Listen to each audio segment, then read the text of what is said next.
Histórias assombradas.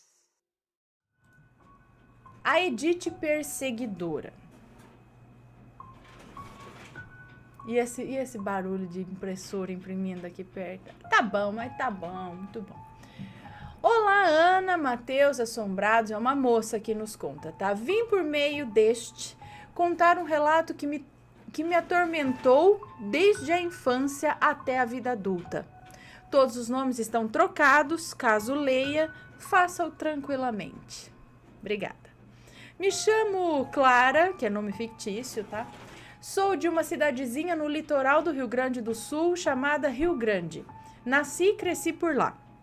Estudei a vida toda no mesmo colégio, saindo de lá apenas para cursar o último ano em outra cidade.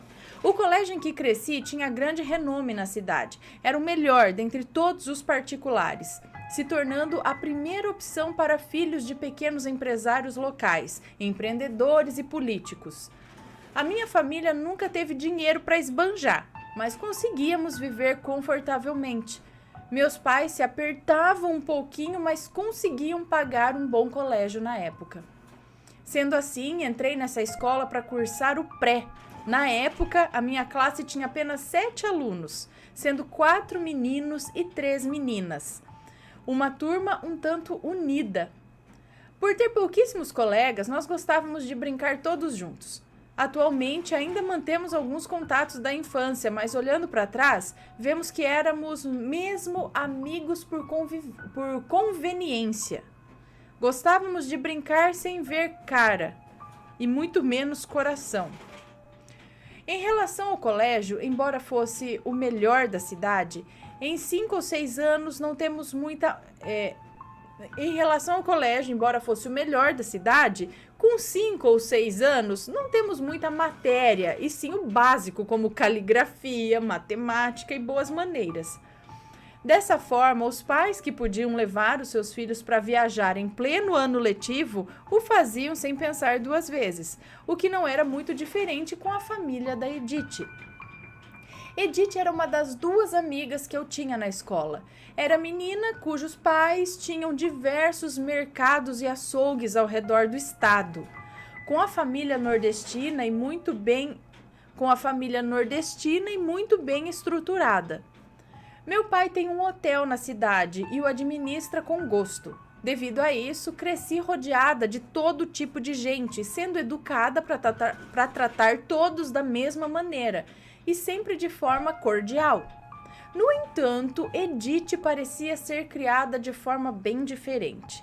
Ela tratava os funcionários do colégio como seus subordinados e se achava superior a todos os colegas, apenas por não parar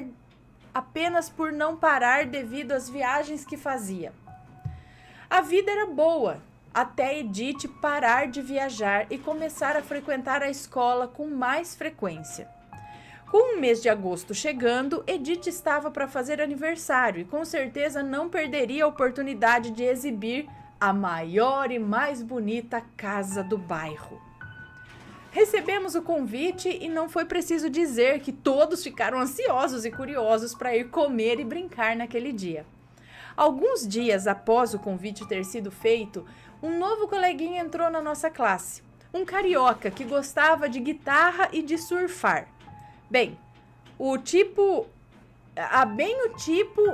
que todas as meninas na época ficaram caidinhas. Mas peraí, quantos anos vocês tinham? 6 anos? Era pré. Bom, eu sempre gostei de esportes e ver uma menina em campo nos campeonatos de futebol era uma novidade para os meninos. Sendo assim, fazendo amizade 2 vezes mais rápido do que as meninas que só queriam brincar de mamãe e filhinha ou de casinha. Eu fui a primeira a fazer amizade com o carioca e não foi uma novidade dizer que Edith já caiu matando em cima de mim. Mas peraí, eu não entendi quanto tempo se passou, porque vocês não podem ter 6 anos nesse comportamento, não é? Já devia ter... Dessa forma, já fazia...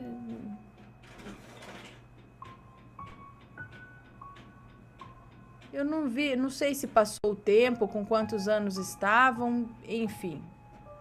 Parece que por aí já devia ter pelo menos uns 12 ou 13 anos. Bom, Edith já caiu matando em cima de mim.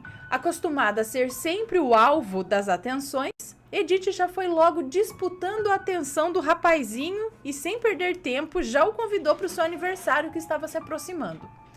Os dias estavam sendo contados para a festinha e no dia 14 estávamos todos reunidos na casa de Edith para celebrar o seu sexto aniversário, mesmo 6 anos. Você já tá brigando por causa de homem? Homem não, menino, um surfistinha. Enfim, vamos lá. Estávamos todos reunidos na casa de Edith para celebrar o seu 6º aniversário. Eu era uma criança muito tímida e achava que tudo era motivo para me envergonhar. Diferente das minhas colegas, eu não me maquiava. Mas com 6 anos, gente, a Penélope gosta, mas pois é. Acho que nem deveria devido a pouca idade. Exatamente, olha lá, diferente das minhas colegas, eu não me maquiava. Eu acho que nem deveria devido a pouca idade. Eu não gostava de usar tamanquinho e essas coisas de guriazinhas. Eu cheguei na festa, cumprimentei todo mundo, entreguei o presente para Edith, mas não perdi tempo, já fui logo procurar os meninos, que provavelmente estariam jogando bola. Sim, muitas vezes é mais divertido ficar com os meninos do que com as meninas. Eu também, às vezes, achava. Brincamos, suamos e nos sujamos. Chegamos cheios de fome para atacar a mesa dos salgadinhos quando ouço Edith dizer para Isabela: nossa, outra... não foi isso que ela disse. Edith dizer para Isabela, nossa outra coleguinha da classe. Tinha 3, então. Era a moça que nos conta o relato, a Clara, a Edith e a Isabela. Então, Edith chegou para Isabela e disse: olha só essa menina. Além de se parecer como um menino, ela come como um.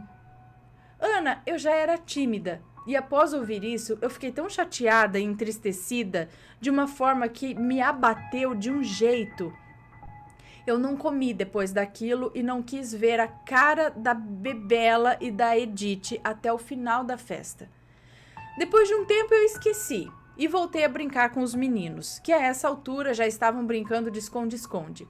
Assim que cheguei para brincar, as 2 gurias chegaram junto e disseram que queriam brincar também. Os limites se davam no quintal da casa, que era bem grande, e assim fui me esconder atrás da casa e perto da despensa da piscina. Onde ficavam os motores, produtos de manutenção, essas coisas. Entrei na despensa e ali fiquei, agachada e bem quietinha, esperando que me encontrassem. O tempo passou e ninguém me encontrava. Depois de uns 5 minutos, que mais parecia uma eternidade, eu fui sair para correr e bater o meu nome. E assim que fui abrir a porta, ela estava trancada. Chamei por ajuda e não obtive nenhuma resposta. Me cansei de chamar até que decidi tentar abrir a porta sozinha. E depois de tempos tentando abrir a fechadura em vão, a tia da Edith, que aqui chamarei de Marcela, abriu a porta questionando por que de eu estar presa ali dentro. Ou melhor, por que da porta que nunca trancavam estar trancada. Saímos e me juntei de volta ao pessoal, vendo o espanto deles.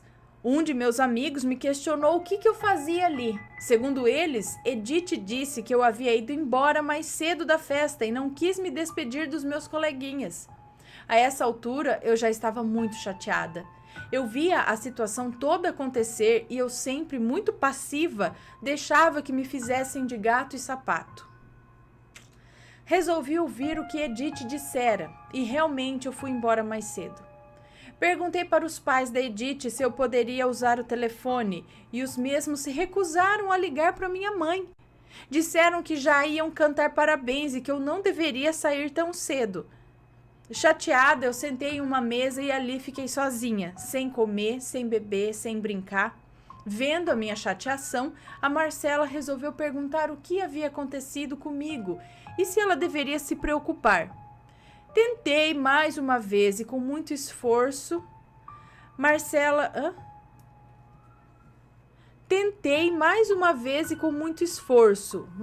concordou em ligar para minha mãe. Fui embora e não tocamos mais no assunto. Com 9 para 10 anos, com 9 ou 10 anos, Edith e eu ainda estudávamos juntas. Nossa classe de 8 alunos passou a ter quase 30, fazendo com que as panelinhas se tornassem menos abrangentes. Nessa época, o neto do prefeito, que vou chamar de Fred, se mudou para o nosso colégio e em pouco tempo de amizade, nós começamos a namorar. Aquele namorico de criança... Namorar com 10 anos... Aquele namorico de criança, fazer atividade junto, dividir o lanche na hora do intervalo, sentar perto um do outro na hora da aula, nada de beijo, ou até nem andar de mão dada, era só esse negócio de ficar junto aí, trocar o lanche e tal. Éramos muito amigos e conversávamos o tempo todo. E depois de um tempo, Edith começou a se aproximar dele e a dizer mentiras sobre mim, dizer mentiras sobre mim a fim de fazer nós nos afastarmos. Fazendo um adendo aqui, eu nasci com o fêmur deslocado e tive que usar um fraldão específico quando criança, para que ficasse com as pernas abertas e voltasse ao lugar que deveria ficar. Nunca tive problemas com as minhas pernas até essa época. Com certeza algum tipo de abdutor, alguma coisa assim, né, para manter, para ela ir afastando. Bom, então nunca tive problema com as minhas pernas até essa época. A falha tentativa de Edith me afastar do Fred só nos aproximou mais. Contávamos tudo um para o outro e éramos francos com os nossos amigos e pessoas ao nosso redor, sabendo então o que era calúnia e o que era verdade. Edith vivia dizendo para a classe que eu namorava o Fred, mas me via beijando outras meninas. Ana, eu não tenho nada contra, mas definitivamente não é o time que eu jogo. O tempo passava e Edith só aumentava o grau das calúnias.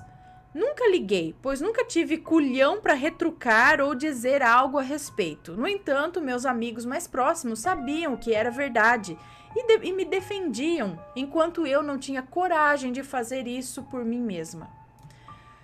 Meses depois de ouvir Edith querendo o meu mal e sem saber o motivo, a minha perna começou a doer, até que cheguei em um ponto de não conseguir caminhar sem auxílio de muletas.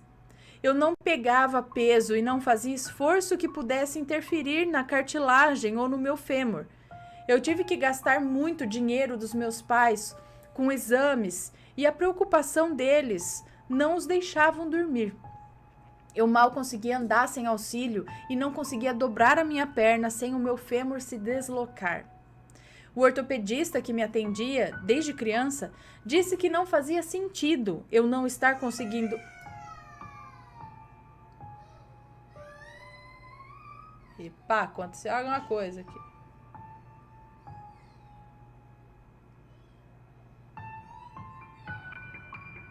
Caiu. O ortopedista que me atendia desde criança disse que não fazia sentido eu não estar conseguindo andar.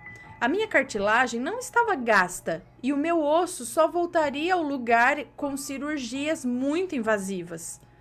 Foi então que Fred me ajudou e muito nessa época. Embora fôssemos crianças, ele fazia questão de que eu pegasse a cadeira de rodas que o colégio fornecia e me empurrava para lá e para cá o tempo todo. Eu estive em uma época muito mimada. Todos faziam minhas vontades e desejos como se eu fosse uma bonequinha de porcelana prestes a quebrar. Eu não gostava dessa dependência toda e Edith muito menos. Foi então que eu, um dia de campeonato de futebol... Não, peraí. Foi então que em um dia de campeonato de futebol, Fred ia dedicar um gol a mim quando quem quebrou a perna foi ele.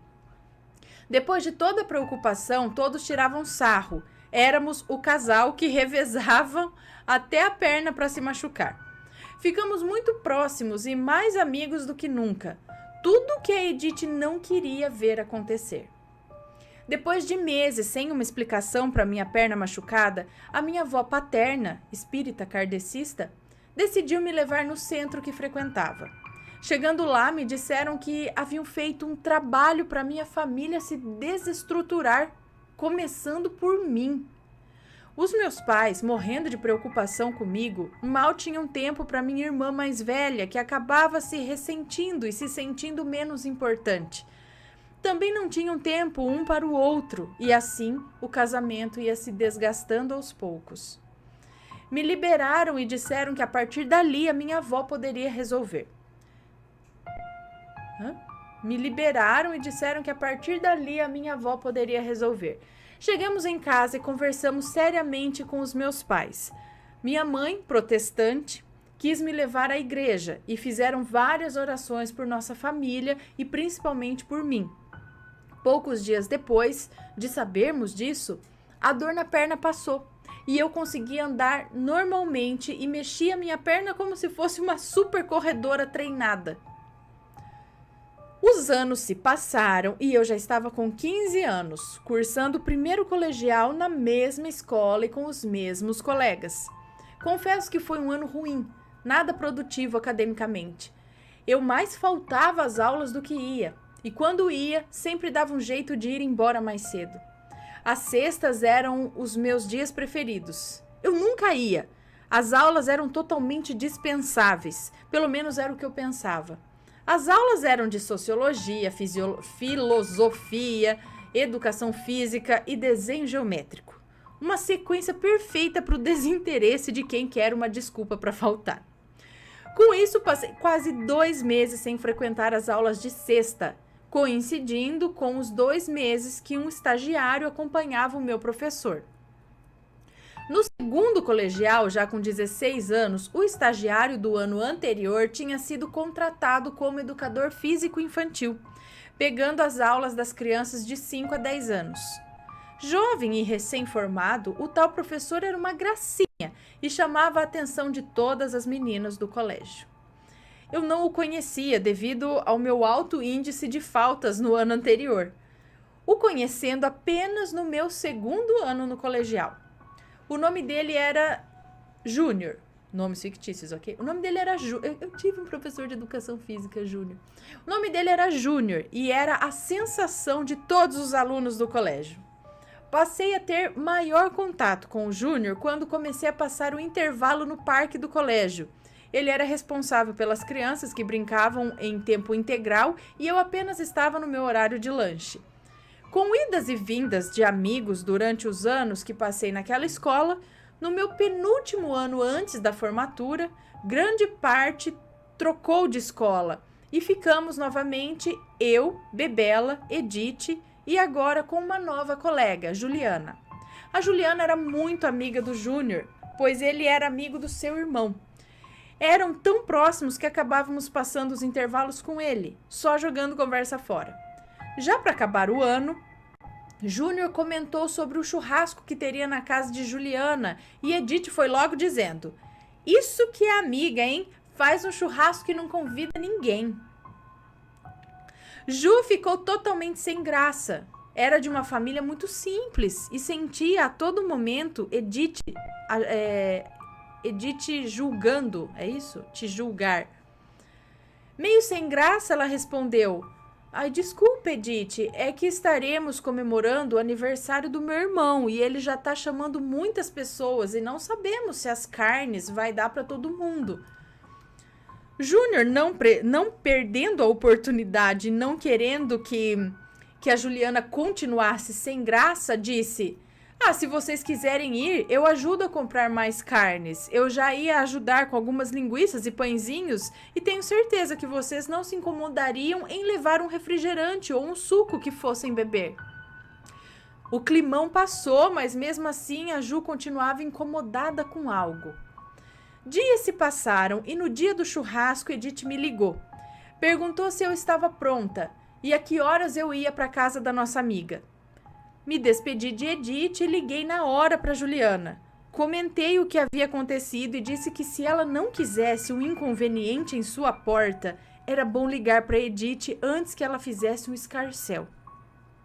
Nesse meio tempo, Edith me liga choramingando, dizendo que a Juliana era uma péssima amiga, desmarcou e nos desconvidou do churrasco que o Júnior havia convidado. Claramente já estava sabendo que eu não iria mesmo se fosse de fato convidada do irmão dela, né? Bom, ficou uma situação bem chata durante alguns dias e em outros, cada uma estava passando o intervalo em outro lugar da escola. Eu, como sempre, ia para o parque ver as crianças brincarem e até me divertir junto delas. Consequentemente, conversava com o Júnior também e com o tempo viramos amigos. Tempos depois, Juliana comentou comigo e com Edith. Ela comentou o seguinte: eu acho que o Júnior está afim de uma de vocês. Ele não para de falar da falta que fizeram no churrasco do meu irmão. Lembrar disso foi uma situação delicada. Edith ainda estava ressentida de não ter sido convidada para um evento, ainda mais de uma amiga, entre aspas. Eu, como sempre envergonhada, já limpei logo a minha barra e disse: com certeza, deve estar afim da Edith. Ele a convidou quando ela reclamou que queria ir na sua festa e me convidou apenas para não ficar chato. Pronto. Foi apenas dizer isso para inflar o ego da Edith. Sinto muito pelo Júnior, mas os dias que se sucederam devem ter sido péssimos na vida dele. Sempre que passava e cumprimentava a Juliana, Edith logo ia reclamar. Ai, que mal educado! Se for para cumprimentar uma, então que cumprimente todas. E ficava no pé do cara como se realmente ele estivesse afim dela. Honestamente, eu até que gostava do Júnior, mas eu não queria que ninguém soubesse disso e muito menos saber se a recíproca era verdadeira. O tempo se passou e fui me aproximando mais e mais do Júnior. Realmente estava certa de que gostava dele, mas eu queria esperar para saber se ele gostava de mim também ou só me via como a amiga desengonçada da irmã do amigo dele. O tempo passou e começamos a nos ver com mais frequência e a ter papos mais particulares, o que deixava Edith louca. Depois de algum tempo, o Júnior sumiu e nenhum funcionário comentava nada a respeito. As crianças que antes ficavam sob supervisão dele, agora estavam com 2 outras professoras que não sabiam informar o que havia acontecido.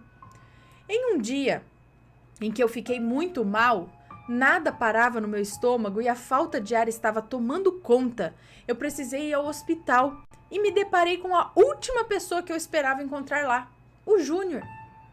De um moço alto, forte, bonito, agora ele se tornara magricela, com uma postura arcada e seus cabelos estavam bem ralos. Um professor de educação física com certeza saberia se cuidar fisicamente. Saberia pelo menos... Tá rolando? Saberia pelo menos o que é ideal para se manter saudável. Júnior estava irreconhecível. Estava literalmente definhando em uma cama sem saber o motivo daquilo tudo. Vários exames foram feitos e nada constava. Já tinha passado por isso há um tempo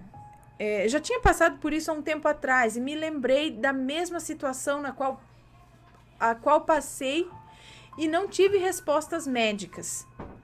Levei minha avó para conhecer o Júnior e na hora ela já soube que tinham feito algo contra ele. Como da outra vez, a minha avó resolveu a parte física e a minha mãe pediu para que orassem por ele na igreja. Na semana seguinte, o Júnior já estava se recuperando e logo ia voltar a dar aula. Afetado com tudo o que havia acontecido, não se envolveu com mais ninguém. Ele fazia o seu trabalho e ia para casa descansar sem sair de casa, sem ver seus amigos e sem ânimo para nada. Júnior se enterrou em uma depressão profunda e com muito custo e luta de sua família, ele conseguiu sair dessa ileso e por pouco sem cometer algo contra si mesmo. O ano terminou e eu me mudei de cidade. Fui para Gramado cursar o meu último ano numa escola melhor, na qual eu havia melhor do que a que eu havia estudado a minha vida toda. É isso. Reencontrei Fred e alguns amigos que dividiram alguns bons anos comigo. Como toda história feliz tem uma parte ruim, Edith veio atrás. O último ano era bem específico para vestibulandos no novo colégio. E como grande parte dos estudantes de Rio Grande estavam migrando para Gramado, com Edith não seria diferente. O último ano foi tranquilo, deixando de lado a constante competição de Edith pela atenção dos outros. Anos mais tarde, a vida estava muito boa. Me formei no colégio e consideravelmente me encontrava com alguns colegas dessa época. As coisas estavam dando certo, tirando os problemas corriqueiros da vida, né? Passei na faculdade que almejava e construí a minha vida em Porto Alegre. Me casei e finalmente consegui abrir o meu consultório de pediatria. Assim que o inaugurei, a minha mãe me ajudava bastante com os serviços de secretária, enquanto eu estava de plantão no hospital ou então descansando em casa. O começo de qualquer negócio é difícil e com o consultório médico não é diferente. Eu me esgotava com os serviços do hospital e sentia que não estava me dedicando ao serviço do consultório. Assim que a minha mãe voltou para Rio Grande, eu tive que arrumar uma secretária e decidi dar uma oportunidade para alguém que realmente estivesse precisando do emprego. Abri vagas e nas primeiras semanas recebi muitos currículos. Fiquei espantada ao ver o currículo de Edith ali no meio.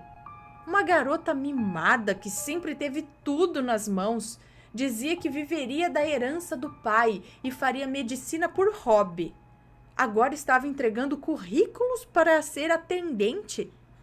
É um trabalho digno, como todos os outros, e eu tenho maior respeito por saber o que passam.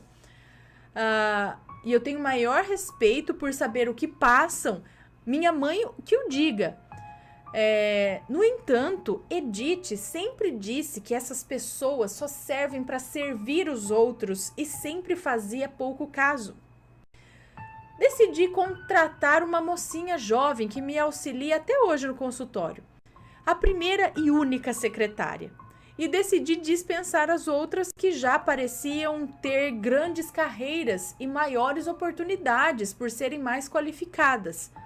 A minha ideia era pegar alguém inexperiente e qualificá-la para um trabalho. Pelo menos poderia ajudar a ser ajudada com alguém disposto a aprender, mesmo sendo arriscado. Algumas semanas depois, Edith me aparece em meu consultório para uma conversa informal. Estranhei, mas não dei muita bola. Chegou com um tom de intimidade, na qual eu não havia pelo menos 9 anos. Então, eu não via há 9 anos e chegou assim num tom de intimidade. E disse: Clarinha, você recebeu meu currículo? Claro que era apenas uma brincadeira.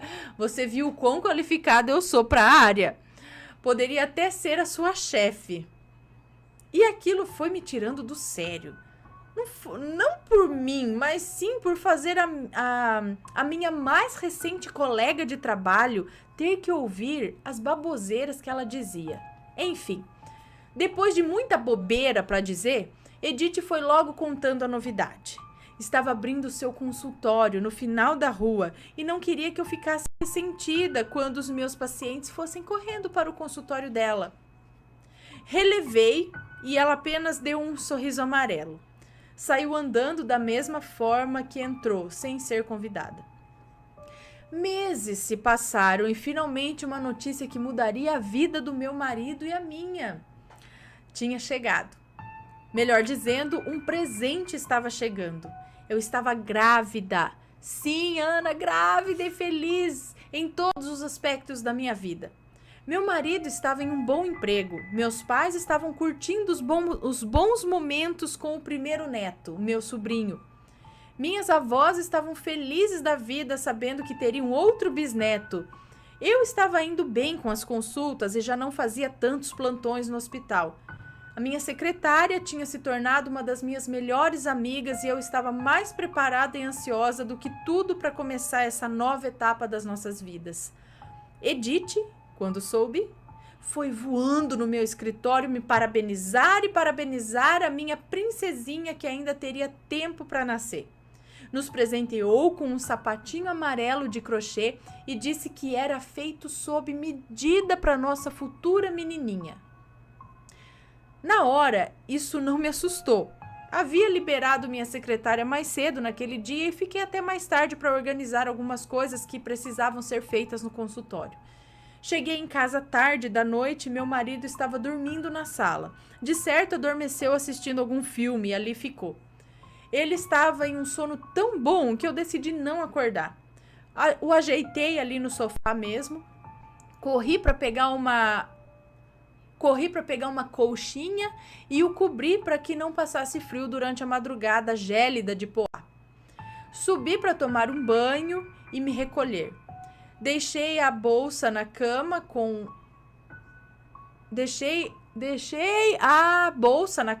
o presente que Edith havia me dado e fui para o banheiro sem muitas preocupações. Tomei um banho quente e demorado e na hora em que me sentei na cama para pentear os cabelos, eu senti uma forte cólica e corri para o banheiro novamente. E assim que sentei, uma bola de sangue saiu de dentro de mim. Do tamanho de uma bola de tênis. Eu sei como é. Aquilo saiu em frações de segundos. Ana, na hora comecei a chorar e a pensar que o pior havia acontecido com a minha bebê. Eu só sabia chorar e com muito esforço eu consegui gritar pelo meu marido. Chegando em nosso quarto e vendo aquela bola de sangue, ele entendeu a situação, me abraçou como nunca antes. Chorei em seus braços até não poder mais. Depois de muitas lágrimas, consegui levantar e ir até o hospital. O trajeto até o hospital parecia longo e interminável. No carro, o silêncio pairava. Não tínhamos coragem de dizer em voz alta o que tínhamos certeza que acabara de acontecer. Chegando lá e correndo direto para a emergência, fizemos todos os exames possíveis e esperamos alguma resposta. Ninguém dizia nada e tudo estava sendo tratado com urgência. Já passava das 4 da madrugada e logo amanheceria. Os plantonistas trocariam de turnos e os exames não saíam de jeito nenhum. Sei bem como é isso. Foi então que lá pelas 6:30 da manhã recebemos a notícia de que estava tudo bem e tudo certo com a nossa bebê. Ela estava saudável e se desenvolvia como uma criança normal. Na hora eu fui correndo encontrar o meu marido para contar a boa notícia e o peguei chorando, certamente por querer parecer forte perto de mim caso eu precisasse. Quando contei o que acabara de saber, nenhum dos dois aguentou o choro. A minha barriga nunca foi tão beijada e eu nunca me senti tão feliz e completa por estar ao lado dele e no futuro da minha princesinha batalhadora desde a gestação. Resolvemos tirar uns dias de folga para esquecer essa barra que passamos e fomos passar uns dias com os meus pais em Rio Grande. A preocupação foi tanta que não me deixavam fazer mais nada sozinha. Novamente eu era tratada como uma bonequinha de porcelana prestes a quebrar. Passamos quase um mês fora, nos dando a esse luxo de aproveitar a família e os amigos antes do bebezinho chegar ao lar. Afinal, mal teríamos tempo para passear depois disso, né? Voltei a atender e tempos depois Edith foi me visitar. Com uma cara de espanto olhando a minha barriga, Edith deu um sorriso amarelo e disse: "Veja só se não é a Dona Clara e a sua barriga. Ouvi dizer que você tinha abortado?" Com muita dificuldade de lembrar e passar por isso de novo, retruquei dizendo: "Infelizmente foi um infortúnio no qual nós passamos, mas graças ao bom Deus nós superamos. Jamais acabaria com a vida de algo tão desejado e planejado. E mesmo se não fosse, né? É parte da minha vida também e mais pra frente se tornará o meu mundo." Edith saiu com o mesmo sorriso amarelo e depois disso eu nunca mais a vi. Anos depois, já com a minha bebê nascida e enorme, encontrei um ex-colega no mesmo hospital em que voltei a dar plantões. Conversando sobre a vida ali, ele disse que a Edith tinha falecido. Se queixava de dores e quando entrou no hospital foi para nunca mais sair. Ela teve câncer no pâncreas e em estado de metástase. Os órgãos localizados na parte abdominal haviam virado líquido. Literalmente, Ana, segundo os médicos que a tinham operado, se tornou impossível distinguir os diferentes sistemas e órgãos. Tudo cheirava muito mal e os poucos médicos que conseguiram realizar a cirurgia passaram o resto da semana de licença, pois o cheiro era muito forte. Tiveram que interditar o centro cirúrgico para desinfetar tudo muito bem e eliminar o cheiro daquilo.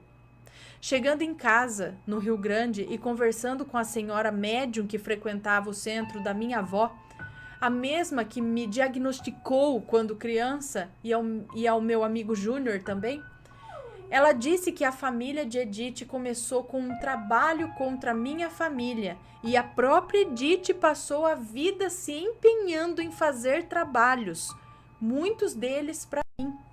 O que me emociona até hoje é saber que o sapatinho de crochê amarelo era para ter tirado a vida da minha filha e sabendo que sua força era tão grande e a minha fé e da minha família era incondicional, que o trabalho não a atingiu, além de ter voltado para Edith.